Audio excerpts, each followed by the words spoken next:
Hi, my name is Evie, founder of Smart with Money Planning. Thanks for tuning in.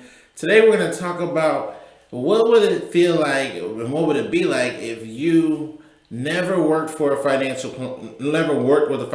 planner, a financial coach before, but now you know what, you decided to move forward and work with a financial coach. What could you expect? This is what you could expect if you worked with me. I can't speak for every financial coach, but I will speak for, how my process works. So, number one, the overall vision is for you to accomplish your own financial goals. You to save money for that down payment for your house. You to pay off that debt. You to build up that emergency fund. You to have extra money saved and invested for your children's education. You to minimize how much taxes you have to pay. Those are common goals. So that is number one. It's all about you and your success with your financial goals. So, how do we get from you not being, successful in your financial goal to you being now successful in achieving your financial goal? We have to plan the roadmap. So we have to look at, okay, how much money do you have coming in and what's left over for us to use in order to achieve your financial goal. That's done with a budget where we separate needs from wants and where we also address increasing your income. We take a serious look at how you can increase your income. Now, that is probably where differentiate. I don't know if most financial coaches, I don't think most financial coaches put much of an emphasis on exploring, could you create this side hustle of a consultant in something you know a lot about? Could you make a blog and curate, pull information that's interesting and notable from a bunch of sources for a specific topic, like Pinterest or something like that? But it can be your own branded blog. Could you maybe just learn to be an affiliate of some bigger business and make money from referring things, customers to the big business? So there are a bunch of different ways where you can try to increase your income. Now, some people have an opportunity to simply work overtime at work, or some people have an opportunity where they already are working on something like rental real estate where they're increasing their income. So we want to optimize that. We want to make that the best that it could be. And then that will give you this gap. If your income's here and your bills are here, then we only have this to work with for your financial planning. But if your income's here and your bills are still here, now we add all this and we can put that in your buckets.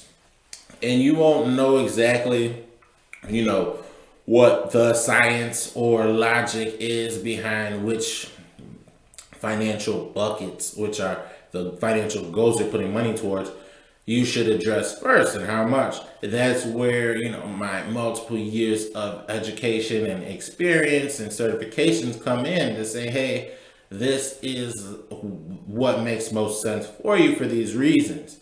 And then now the question becomes, okay, when do I accomplish my first financial goal? Build my emergency fund. So you have a month by month projection. Just like your company that you work at probably has a budget from what it expects to achieve financially every month, you have a personal budget and projection that okay, if I meet this number by next month, then I'm successful. If I didn't, then I have to step it up. Maybe I have to make some sacrifices in what I'm buying. Maybe I got to get out there and find a way to hustle, make some more money with, selling something legal, something that you have the skill to sell, right? So I just emphasize that because sometimes that word hustle has negative connotations attached to it. But for me, that just means put the extra effort in working hard to get the money that you need, legally, of course. So if you have number one, you have your financial goals, Then you have your budget. Now you know how much money you have to, now you know, and then you know where to allocate the extra money. And then you know what, how good you're doing at your goal. Now you might have a question. Hey, what if the benefits changed at work? Or you got this new job, or how do you make sure that now that you're getting this side hustle income, how do you make sure you make the best decisions for you to benefit the most from a tax perspective? Also, for your normal income, are you maxing out your retirement funds? Do you have old 401ks that you don't know what to do with? Things of that nature. Those are all issues that people need help, the guidance of. Let's recap the financial goals, the priority list of their financial goals, how to know how much money they have left over from the budgeting and from exploring and taking seriously increasing their income, knowing should they pay off debt first, should they save first, where should they save, which debt should they pay off first. And then knowing, when, at which points they just progress reports, what their progress report looks at, and then also ongoing guidance. So what does all this cost? That's a real question. So it's very similar to how financial planning works for the rich, except the common financial planning fee is 1% of the assets under management. Now, in order for me to work with people who don't have much assets, that 1% has to come from their gross income. So if you're making $50,000, for example, it'd be $500. And if you make $100,000, it would be $1,000, right? And well, why are you giving up $1,000? And is there a payment plan? Yes, it is structured. It is spread out, and so that helps you know that you're making the best decisions with the rest of the 99% because you made a good decision with that 1%, and that would be retaining me. So just me being a CPA. The tax savings alone, I would feel completely inept if I couldn't find a way to save you at least 2% on your tax bill alone. And it's actually very easy to save you nearly 10%. Now, it requires some retirement planning and things like that, but basically, you're getting the best bang for your buck if you say, okay, I give you 1% of my income, and I could alone give you like 5 to 10% that you won't pay the government in taxes, and you'll get to keep, and at least it'll be tax deferred in your own possession, meaning a qualified retirement account.